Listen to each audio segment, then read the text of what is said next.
Mesdames, bonjour. Ma Télé 09 est aujourd'hui au collège François Verdier à l'ESAT où vous recevez une classe d'élèves espagnols.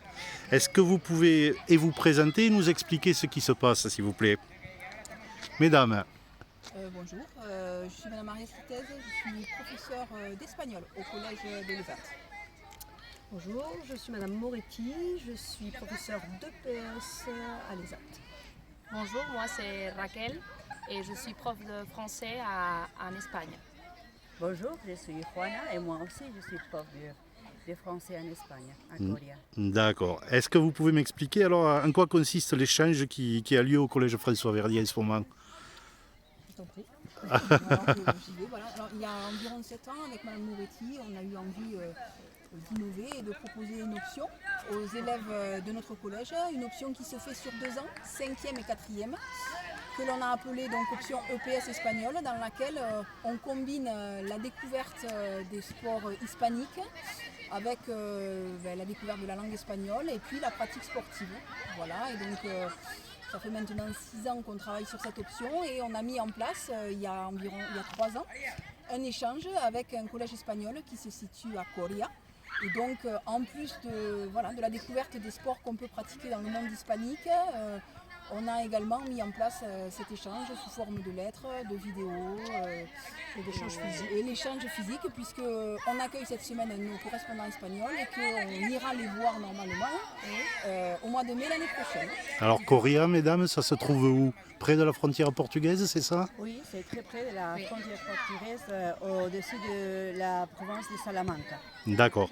Et c'est une classe à peu près le même nombre d'élèves qu'à l'ESAT? Oui. Nous, on amène des élèves de segundo et tercero de ESO, c'est-à-dire que c'est l'équivalent de la 4e de la 3e ici. D'accord.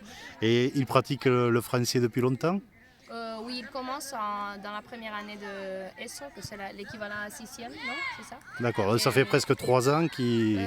2 ou 3 ans qu'il parle français, oui. D'accord. Et vous avez constaté des progrès par rapport à ces échanges dans la pratique de la langue? Ah oui, dans la compréhension, c'est très net. Dans la compréhension, dans l'autonomie aussi, parce que le fait d'échanger, le fait aussi d'aller à l'étranger, de rencontrer des correspondants, de les accueillir. Et en fait, le fait d'apprendre à se débrouiller dans un endroit où la langue n'est pas ta langue maternelle. Et aussi de la part de la motivation pour continuer à apprendre la langue française, c'est aussi très important. D'accord. Et ils font des progrès très très rapides ou pas? Comme disait Laurence, du côté de la compréhension, oui, les progrès sont rapides.